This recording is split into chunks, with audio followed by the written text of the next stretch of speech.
नैमिषारण्य की पवित्र पावन भूमि पर 88,000 शौनक ऋषियों ने श्री सूत जी महाराज के सामने कुछ जिज्ञासाएं रखी। किम श्रेयः शास्त्र सारः कह स्वावतार प्रयोजन किं कर्म केवतारश्च धर्म कं शरणं गतः। किम श्रेयः, वैसे तो देखिए समय की बहुत मर्यादा है, यह तो मैं समय देखती नहीं हूं जल्दी से, पर बहुत जीवन के सारे हमारे रहस्यों पर से पर्दा उठा दे ऐसे प्रश्न हैं ये, जीवन की समझ पैदा कर दे ऐसे प्रश्न हैं। संक्षिप्त में ही, आप बड़े समझदार हैं जयपुर वाले, इशारे से समझ जाइए क्या कहना चाहते हैं। सूत जी महाराज ने जवाब दिया पहले प्रश्न का, किम श्रेयः, मनुष्य के जीवन का परम श्रेय किसमें है। यह सिर्फ उन्होंने अपने लिए नहीं पूछा है, यह सारे जगत का कल्याण करने के लिए पूछा है। और इसलिए यह प्रश्न सुनकर नैमिषे निमिष क्षेत्रे ऋषयः शौनकादयः सत्रं स्वर्गाय लोकाय सहस्र सममासत मुनयः साधु पृष्टोऽहं भवद्भिर्लोकमङ्गलम् यत्कृतः कृष्ण संप्रश्नो येनात्मासु प्रसीदति। सूत जी महाराज प्रसन्न ही नहीं हुए, यहाँ लिखा है श्लोक में अति प्रसन्न हुए ये प्रश्न सुनकर, जो लोक मंगल के लिए, लोक कल्याण के लिए साधुओं संतों आपने जो प्रश्न पूछा है, तो जीवन का परम कल्याण कैसे होगा। इंजीनियर बनने में होगा, डॉक्टर बनने में होगा, क्या करने में होगा। तो बोले एक ही है, भगवान की भक्ति करने में जीवन का परम श्रेय है। हमने संसार में सब कुछ कर लिया और भक्ति नहीं की, तो जो किया वो सब पे धूल है। और तुमने भक्ति की और भक्ति के सारे, देखिए एक राम विमुख असहाल तुम्हारा, रहा न को जग रोवण हारा। मंदोदरी रावण से कह रही है, राम विमुख असहाल तुम्हारा, तुम्हारे पास क्या कमी है। रावण के पास क्या कमी थी मुझे बताइए, कोई कमी नहीं है रावण के पास। पर ता रावण घर दिया न बाती, 1 लख पूत 1.25 लाख नाती, ता रावण घर दिया न बाती।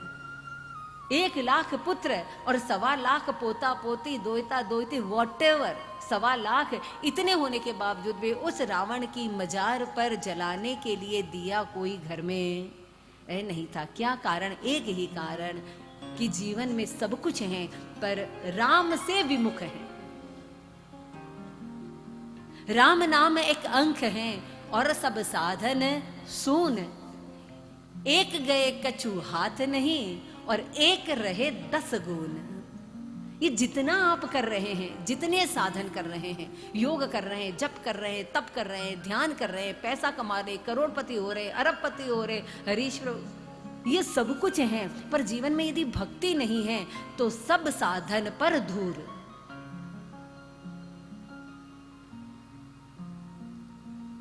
एक अंक लिख दीजिए, उस एक अंक के आगे 1 जीरो लगने से वो एक क्या हो जाएगा? 10। और उस 10 के आगे 1 जीरो लगाएंगे तो अरे वाह, काठमांडू में भी 10 के बाद जीरो लगाते ही 100 हो जाता है। ये तो बच्चे की समझ में आ गया, 10 गुना बढ़ जाता है, 1 जीरो की वैल्यू बढ़ जाती है, वो 10 गुना उसकी वैल्यू बढ़ा देता है 1 की भी। परंतु आपने 100 जीरो हैं, उसके आगे का 1 निकाल दिया तो उन 100 जीरो का कोई महत्व है नहीं।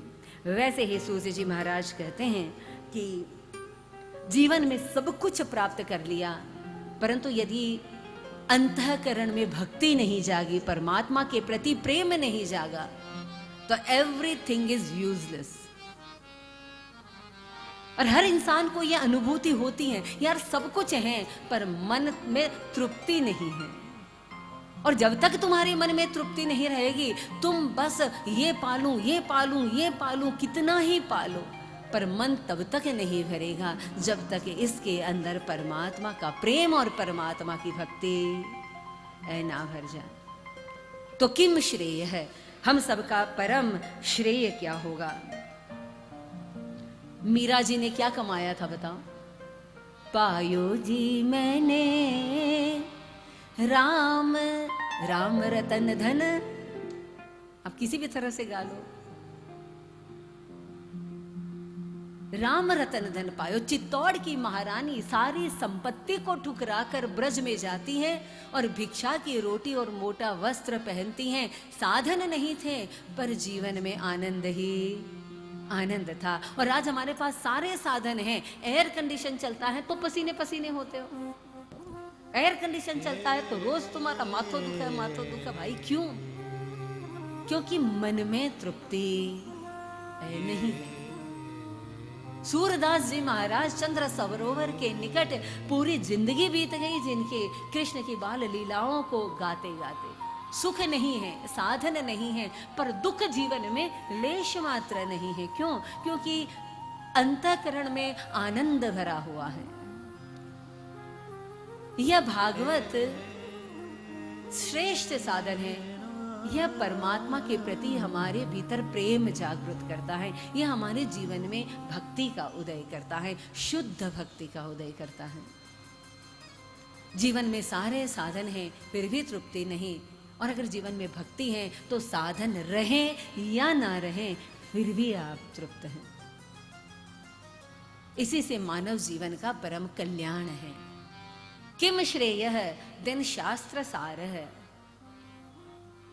What is the essence of all the spiritualism? ये जितना भी अध्यात्म शास्त्र हैं, इन सारे शास्त्रों का सार क्या है? सारे शास्त्रों का सार भी है प्रभु की भक्ति। वैसे देखो, इतना हम सब जानते हैं कि सब शास्त्रों का सार श्रीमद् भगवद गीता। टाइम नहीं है ये सब कुछ पढ़ने का तो क्या पढ़ूं? अगर कोई हमसे पूछे तो हम एक ही बात कहेंगे, गीता गीता और गीता सुगीता कर्तव्या किमन्ये शास्त्र विस्तरय या स्वयं पद्मनाभस्य मुख पद्माद्विनी हस्रता। गीता पढ़ो, गीता पढ़ो। सब शास्त्रों का सार गीता में है। और गीता का सार क्या है? कोई ये कहे कि मुझे गीता समझ में ही नहीं आती, मैं क्या पढ़ूं, मेरे समझ नहीं आता, तो भाई तुम ये 2 श्लोक ही पढ़ लो, बस इसी से जीवन का कल्याण। भगवान ने अंत में अर्जुन को सारा सब कुछ सुना दिया। राजयोग, कर्म योग, ज्ञान योग, ध्यान योग सब सुनाने के बाद अंत में कहते हैं इति गुह्यतमं शास्त्रम। अब मैं सीक्रेट ऑफ द सीक्रेट्स, सारा है ना एकदम गुप्त जो है वो ज्ञान में तुम्हें सुना रहा हूं। और अंत में गीता का सार सुना दिया।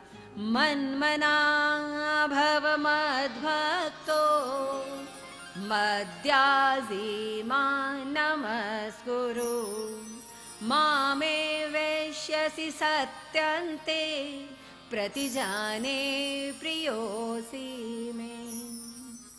सर्वधर्म परित्यज्य मामेकं शरणं व्रज अहं त्वा सर्वपापेभ्यो मोक्षयिष्यामि मा शुचः।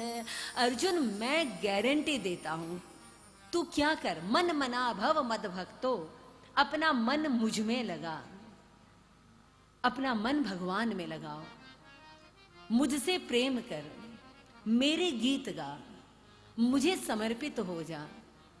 और मामे वैश्यसि सत्यन्ते, भगवान कहते हैं मैं सत्य बोलता हूं, मैं कसम खा रहा हूं। In short, I take guarantee, प्रतिजाने प्रियोऽसि मे, तो मुझसे प्रेम कर और मैं तुझसे प्रेम कर बैठूंगा। सर्वधर्म परित्यज्य, सब छोड़ और सिर्फ मेरी शरण में आजा। मोक्षयिष्यामि मां शुचः, तू मुझसे बस प्रेम कर, बाकी तेरे सारे संसार के कार्य करने की जिम्मेदारी आज से मेरी। एक काम तो तू कर, बाकी सारे काम मैं कर लूंगा। पर हम कहते नहीं भगवान पहले आप कर लो, बाद में हम कर लेंगे। हम 100 काम पहले चाहते हैं और भगवान एक अपेक्षा करता है कि हम उसके हो जाएं, हम उसे भूलें नहीं। सब शास्त्रों का सार एक ही है और वो है परमात्मा की भक्ति, परमात्मा का प्रेम। कह स्वावतार प्रयोजन। शौनकादिक ऋषि पूछते हैं भगवान अवतार क्यों लेते हैं? अब भगवान कोई काम क्यों करते हैं? ये बात पूछने वाले हम कौन होते हैं? कोई सेठ जी के अगर 4-5 बंगले हों अलग अलग जगह पर हिल स्टेशन में, और सेठ जी को फुर्सत ही नहीं है बेचारे को जाने में, और एक आधे बंगले में कहीं ऊटी में तो सेठ जी कभी गए ही नहीं। 25 वर्षों बाद गए तो जो केयर टेकर था वो सेठ जी को ही पूछता है आप यहाँ क्यों आए हो? अरे सेठ जी कहे भाई मेरा घर है, मैंने तुझे रखा है और तू मुझे उल्टा पूछ रहा है कि यहाँ क्यों आए हो? फिर भी जब हम नहीं मानते हैं तो फिर भगवान क्यों आए हैं? परित्राणाय साधूनां विनाशाय च दुष्कृतां धर्म संस्थापनार्थाय संभवामि युगे युगे। बार बार ये कहा जाता है कि भगवान दुर्जनों का नाश करने आते हैं। क्या राम सिर्फ रावण को मारने आए थे? बैठे बैठे लोगों को हार्ट अटैक आते हैं। किसकी इच्छा से? उसकी इच्छा से। जब आज बैठे बैठे किसी को हार्ट अटैक, तो भाई रावण को भी तो हार्ट अटैक आ सकता था। भगवान को ऑल द वे अपना सब काम धाम छोड़कर रावण को मारने के लिए नीचे आने की आवश्यकता नहीं थी। रावण को तो कैसे भी ठिकाने लगाया जा सकता था। अगर हम ये कहें कि भगवान कंस को मारने के लिए आए थे तो कंस तो बहुत ग्रेट हो गया ना, कि जिसके लिए भगवान को आना पड़ा। हम उनको एक्स्ट्रा रिस्पेक्ट दे रहे हैं। राक्षसों को मारने के लिए भगवान को आने की जरूरत नहीं, जिनके संकल्प मात्र से अखंड अनंत कोटि ब्रह्मांड, करोड़ों करोड़ों ब्रह्मांड बन जाते हैं और मिट जाते हैं। वो भगवान सिर्फ राक्षसों को मारने के लिए नहीं आते हैं। भगवान जब जब इस संसार में आए हैं तो सिर्फ भक्ति की डोर में बंधकर आए हैं। अगर राम नहीं आते तो भगवती शबरी जो राम की प्रतीक्षा कर रही थी, भगवान उस शबरी के मन को तृप्त कैसे करते? अच्छा, रावण को, खरदूषण को मारने के लिए तो भगवान अपने किसी भी मंत्री संतरी सैनिक को भी भेज सकते थे, लेकिन शबरी तो इंतजार राम का कर रही है। जो प्रतीक्षा भक्त करता है और नैष्टि की प्रतीक्षा होती है, कितनी प्रतीक्षा की होगी शबरी ने। किशोरावस्था में बस गुरुजी ने कह दिया था, शबरी तुझे नहीं जाना पड़ेगा, तेरे दरवाजे आएंगे। गुरुजी तो चले गए और शबरी के मन में एक ही बात बैठ गई, वो मेरे दरवाजे आएंगे। शबरी को लगा मैं कितनी गवार हूं, मैंने तो ये पूछा ही नहीं कि कब आएंगे, 22 में आएंगे कि 23 में आएंगे कि 24 में। अरे साल, महीना, दिन, समय, मैंने कुछ भी तो नहीं पूछा। तो हो सकता है आज ही आ जाए। हर दिन शबरी आसन लगाती थी राम के लिए। हर दिन शबरी बेर चुन चुन कर, फल चुन चुन कर लाती थी। हर दिन वो झाड़ू बुहारी करती हैं। हर दिन वो एक घड़े में जल रखती हैं कि राम आएंगे और उनकी सेवा करनी है, गुरुजी ने कहा है। और पूरा जीवन लगा दिया जी। हमको तो लगता है एक माला फेरूं और राम जी आ जाए, एक भागवत सुनूं और श्याम जी आ जाए। और शबरी के जीवन में जिस दिन राम आए वो शबरी के जीवन का अंतिम दिन था वो शबरी का। श्री राम जी के सामने योगाग्नि में जिसने अपने शरीर को जला दिया, पूरा जीवन किस भरोसे लगा दिया, सिर्फ मुझे भरोसा तेरा। जरा तारों से तारे मिला के तो दे, जरा मोहन से मन को मिला के तो दे। प्रभु दौड़े हुए खिंचे हुए चले आएंगे, प्रभु दौड़े हुए खिंचे हुए चले आएंगे। ओ प्रभु दौड़े हुए खिंचे हुए चले आएंगे, प्रभु दौड़े हुए खिंचे तारों सितारे मिला के तो दे, जरा तारों सितारे मिला के तो दे, जरा मोहन से मन को मिला के तो दे, जरा मोहन से मन को मिला के तो दे। प्रभु दौड़े हुए खिंचे हुए चले आएंगे, प्रभु दौड़े हुए खिंचे हुए चले आएंगे, ओ प्रभु दौड़े हुए खिंचे हुए चले आएंगे, प्रभु दौड़े हुए खिंचे हुए चले आएंगे।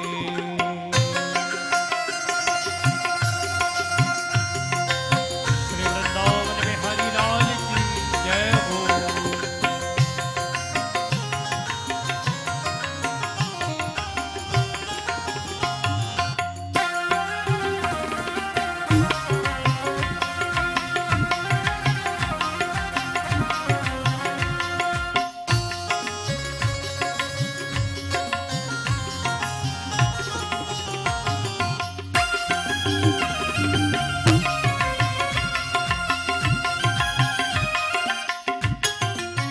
वो पाया धन्ना ने पत्थर को प्रभु मान कर, पाया धन्ना ने पत्थर को प्रभु मान कर, पाया मीरा ने विष का अमर पान कर, पाया मीरा ने विष का अमर पान कर, पाया केवट ने धो धो चरण धूल को, पाया केवट ने धो धो चरण धूल को, पाया केवट ने धो धो चरण धूल को, आया केवट ने धो धो चरण धूल को, उन्हीं चरणों में मस्तक लगा कर तो दे, उन्हीं चरणों में मस्तक लगा कर तो दे, जरा तारों सितारे मिला के तो दे, जरा तारों सितारे मिला के तो दे। ओ प्रभु दौड़े हुए खिंचे हुए चले आएंगे, प्रभु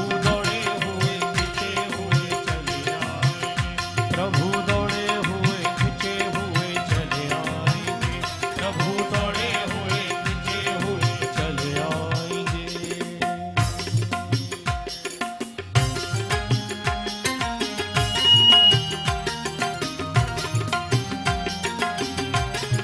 जय हो।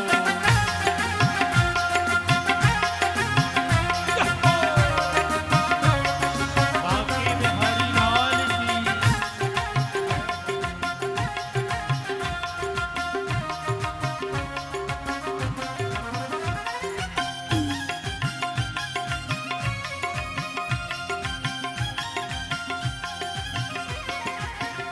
वो है ठाकुर पुजारी तू बन के तो देख, वो है ठाकुर पुजारी तू बन के तो देख, वो है दाता भिखारी तू बन के तो दे, वो है दाता भिखारी तू बन के तो दे।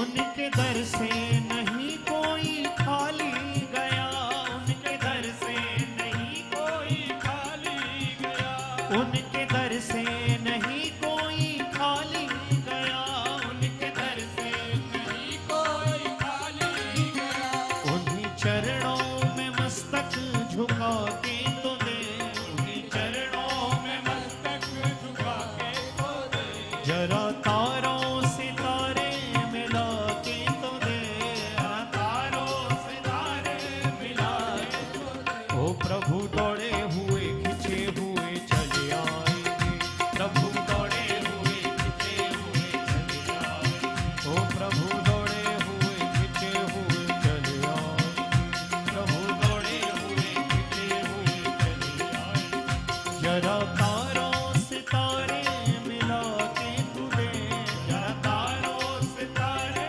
मिला के तो दे, जरा मोहन से मन को लगा के तो दे, जरा मोहन से मन को लगा के तो दे। ओ प्रभु दौड़े हुए खिंचे हुए चले आएंगे, प्रभु दौड़े हुए खिंचे हुए चले आएंगे, प्रभु दौड़े हुए खिंचे हुए चले आएंगे, प्रभु दौड़े हुए खिंचे हुए चले आएंगे, प्रभु दौड़े हुए खिंचे हुए चले आएंगे, प्रभु दौड़े हुए खिंचे हुए चले आएंगे, ओ प्रभु दौड़े हुए खिंचे हुए चले आएंगे, प्रभु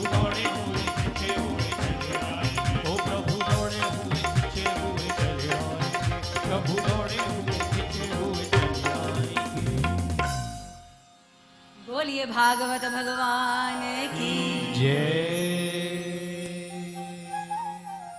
और इस तरह से श्री सूत जी महाराज शौनक ऋषियों के जिज्ञासा का समाधान करते हुए धर्म कम शरणम गतः, धर्म किसकी शरण में गया। जब प्रभु इस लोक से वापस अपने स्वधाम पधारे तो उन्होंने अपना सारा ओज, अपना सारा तेज श्रीमद् भागवत में प्रविष्ट करा दिया।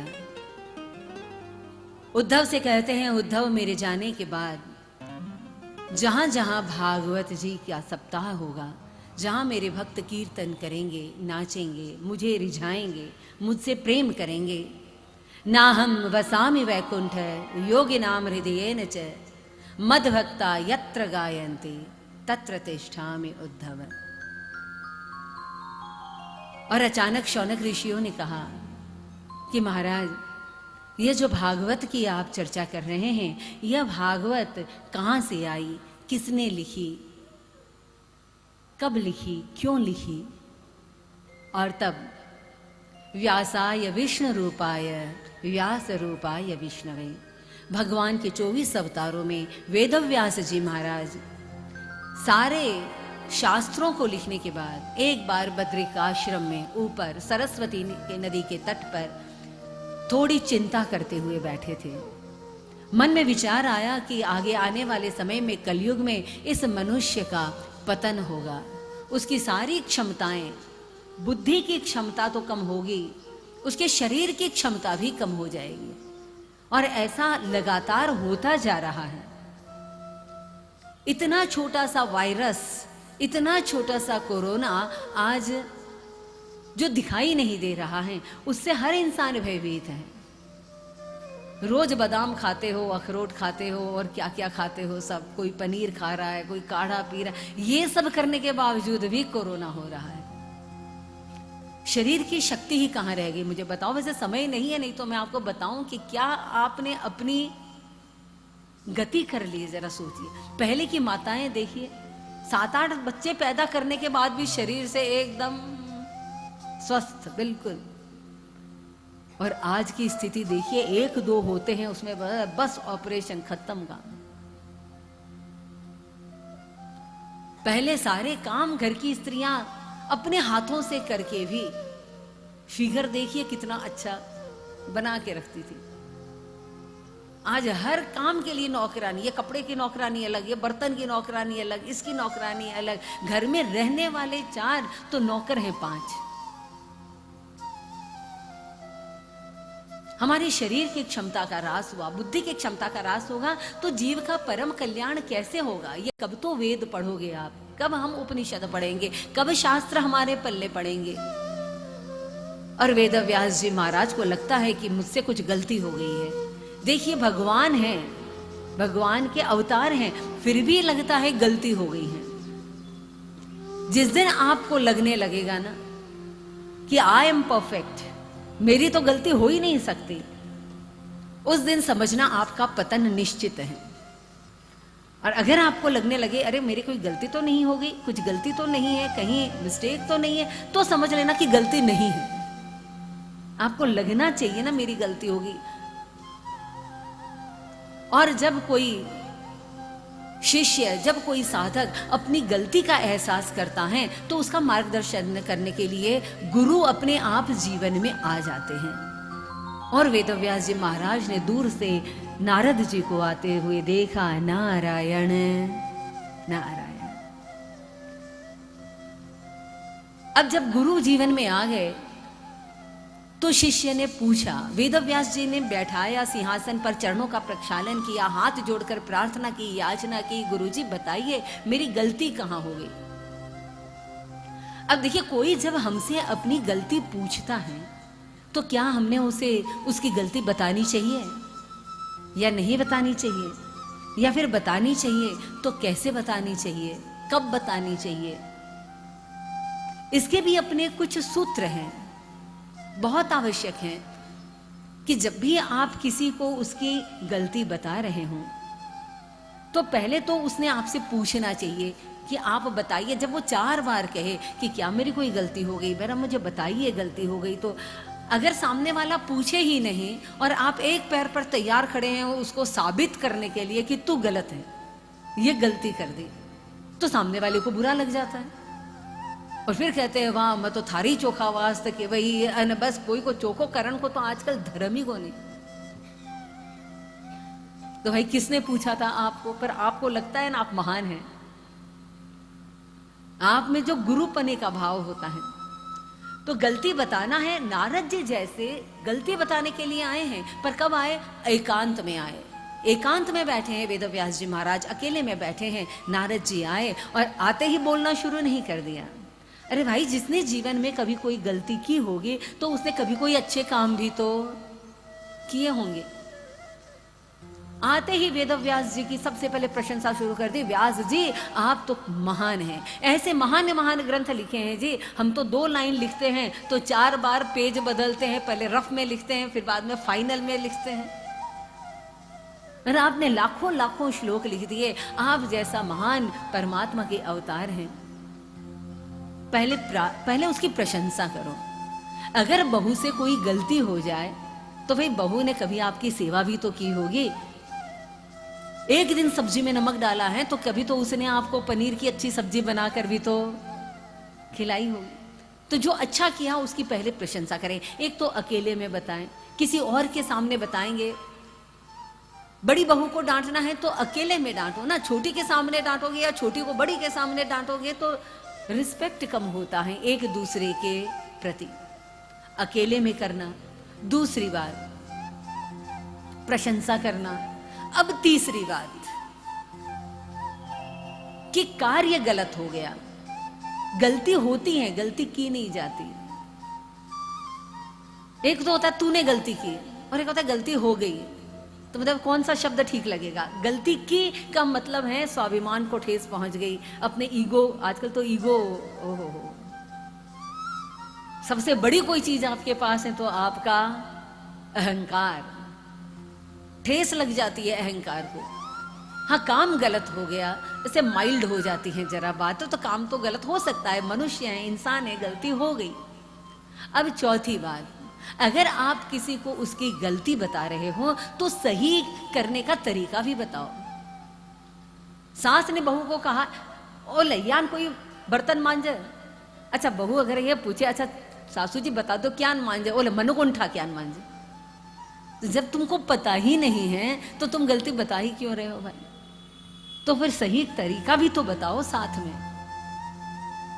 फिर दूसरा, यदि आप हकीकत में चाहते हैं कि सामने वाले को उसकी गलती का एहसास हो तो आदेश देना बंद कर दीजिए। आपके आवाज में नम्रता होनी चाहिए, विनम्रता होनी चाहिए, प्रार्थना का भाव होना चाहिए कि बेटा तूने ऐसा किया ना तो ही अच्छा होगा, तेरे फायदे के लिए, तेरे कल्याण के लिए, मुझे बहुत अच्छा लगेगा। तो इस तरह से ओले इतनी बार किया पचा ठंडा कौन पड़े, इतनी बार कह दियो सुनने ही कौन है, तू पता ऐसा भाई बोल तो आप वही रहे हो।